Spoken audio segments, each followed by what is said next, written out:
Kumusta mga kasaliksik?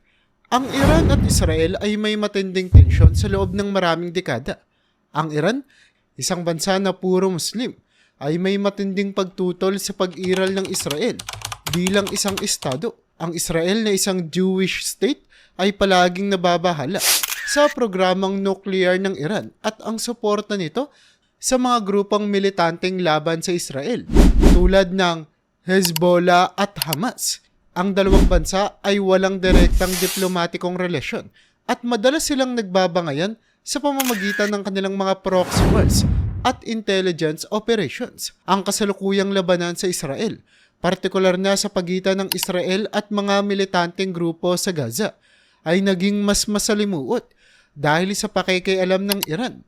Ang Iran kasi ay nagbibigay ng suporta, armas at pondo sa mga grupong tulad ng Hamas na nagdudulot ng mas matinding karahasan at paglala ng sitwasyon. Ang Israel naman ay patuloy na nagsasagawa ng mga operasyon upang pigilan ang mga pag-atake at sirain ang mga infrastruktura ng mga grupong ito.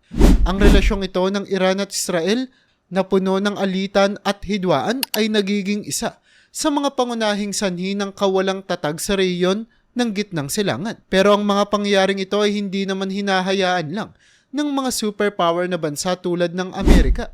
Sa katunayan nga niyan ay nakikiusap na sila sa mismong Iran na itigil na ang pangingialam sa digmaan na nagaganap sa Israel.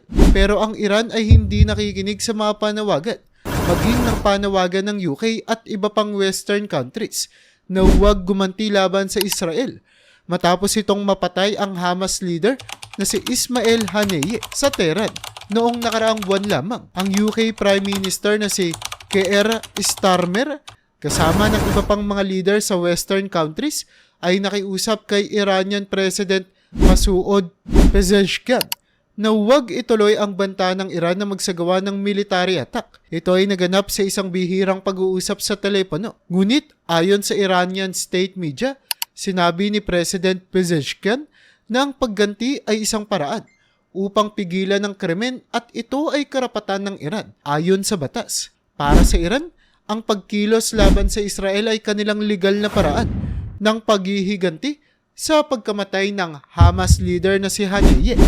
Samantala, ang Israel, kahit na hindi umaamin na sila ang nasa likod ng pagpatay kay Haniyeh, ay nagtaas ng alert level ng kanilang militar sa pinakamataas na antas bilang paghahanda sa posibleng ganti ng Iran. Ang Amerika naman ay nagbabala na naghahanda sila para sa isang seryosong hanay ng mga pag-atake mula sa Iran o mga kaalyado nito sa lalong madaling panahon. Bilang tugon, pinalakas ng US ang presensya ng kanilang militar sa Middle East upang tulungang protektahan ang Israel mula sa anumang posibleng banta. Samantala, merong isang grupo na tinatawag na Hezbollah.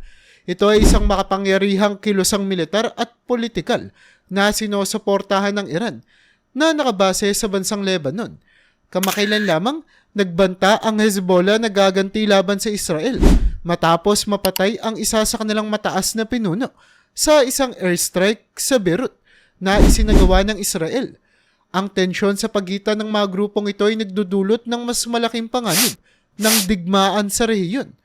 Noong Lunes din ng gabi, naglabas ng magkasanib na pahayag ang mga lider ng UK, France at Germany.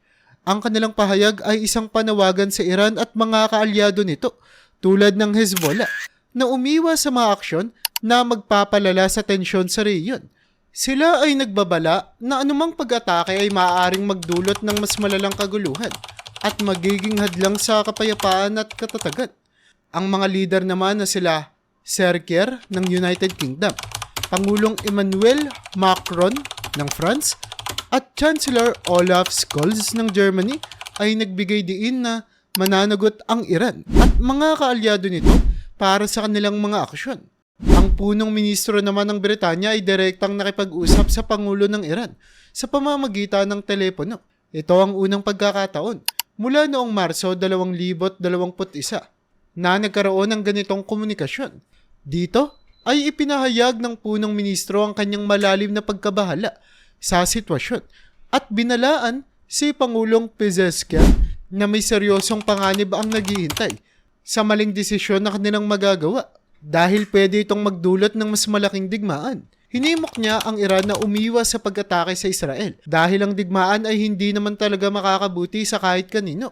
Pero ayon naman sa ulat ng Iranian State News Agency sa IRNA, sinabi ni President Pezeshkian kay Prime Minister Kiir na ang suporta ng mga kanlurang bansa sa Israel ay nag-uudyok dito na ipagpatuloy ang kanilang mga karumal-dumal na gawain na nagbabanta sa kapayapaan at seguridad.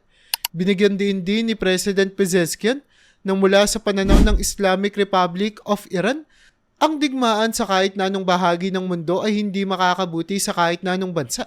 Pero sinabi niya na rumeresponde lamang sila at gusto lamang nilang parusahan ang kung sino mang nauna sa pag-atake.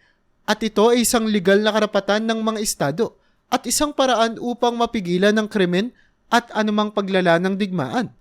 Nakikita kasi ng presidente ng Iran na sa pamamagitan ng pag-atake nila sa Israel ay doon lamang matutuldukan ang hidwaan. Pero kamakailan lamang nagbigay ng pahayag ang Iran na tumutuligsa sa mga panawagan ng pagtitimpi mula sa mga bansa tulad ng London, Paris at Berlin. Sinabi ng tagapagsalita ng Iran na si Nasser Kanani na ang mga panawagang ito ay walang lohikang politikal at labag sa mga prinsipyo ng international na batas. O sa madaling salita, wala silang karapatan na manawagan sa Iran at wala rin silang makukuhang kahit na anong sagot sa kanilang mga panawagan dahil naniniwala ang Iran na ang kanilang ginagawa ay illegal. Samantala, ang militar ng Israel ay nagsabing seryoso nilang tinatrato ang mga pahayag ng Iran. Ayon kay Rear Admiral Daniel Hagari, ang Israel ay laging handa sa anumang posibleng pag-atake mula sa Iran. Sinabi niyang handa sila sa parehong opensa at depensa at gagawin nila ang kinikailangan ayon sa utos ng kanilang pamahalaan. Bukod dito, nagbabala ang isang tagapagsalita ng gobyerno ng Israel na sila ay magbibigay ng mabigat na parusa sa sino mang magtatangkang umatake sa kanila mula sa kahit na anong direksyon. Dagdag pa rito, ang Estados Unidos ay nagpahayag din ng kanilang suporta sa Israel. Sinabi ni John Kirby, tagapagsalita ng US National Security Council, na pareho sila ng alalahanin ng Israel ukol sa posibleng pag-atake mula sa Iran o sa mga kaalyado nito. Dahil dito, nagpadala ang Defense Secretary ng Amerika na si Lloyd Austin ng pangalawang aircraft carrier, strike group, at isang guided missile submarine sa gitnang silangan. Ang hakbang na ito ay patunay ng pangako ng Estados Unidos na gagawin nila ang lahat ng posibleng hakbang upang ipagtanggol ang Israel.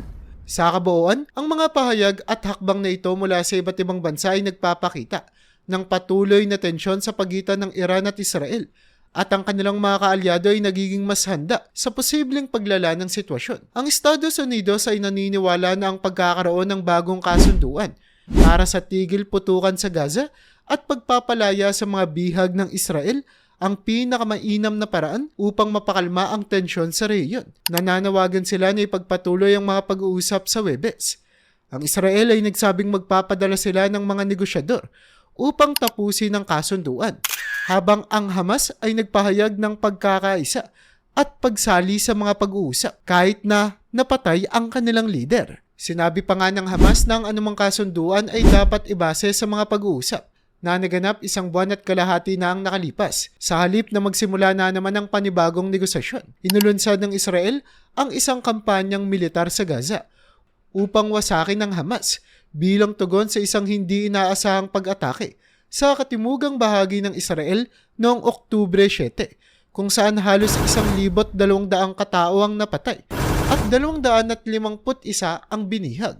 Mahigit 39,920 katao ang napatay sa Gaza, ayon sa Health Ministry na pinapatakbo ng Hamas sa teritoryo. Sa Israel-Lebanon border naman, daan-daang katao na rin ang napatay sa halos araw-araw na palitan ng putok sa pagitan ng Hezbollah at militar ng Israel simula noong sumiklab ang labanan. Ang malala pa dito, kapag nagpatuloy ang mga kilos ng Iran, maaaring magkaroon ng malaking paglala ng tensyon sa rehiyon.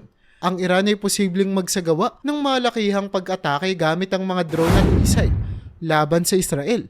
bilang paghihiganti sa pagpatay sa kanilang mga leader. Ang ganitong aksyon ay maaaring magdulot ng mas malawak na digmaan sa gitnang silangan na magpapahirap sa sitwasyon para sa mga sibilyan sa parehong panig. Bukod dito, maaaring magpatawag ng mga karagdagang pagpupulong ang Iran, kasama ang iba pang mga bansang Muslim upang humingi ng suporta at pagpapataw ng mga parusa laban sa Israel. Ang ganitong hakbang ay maaaring magdulot ng pagkakawatak-watak sa rehiyon at magbigay daan pa nga sa mas matinding sagupaan. Ang patuloy na labanan sa pagitan ng Israel at mga grupong suportado ng Iran tulad ng Hezbollah ay maaaring magresulta sa daan-daang karagdagang pagkasawi at pagkawasak ng mga ari-arian.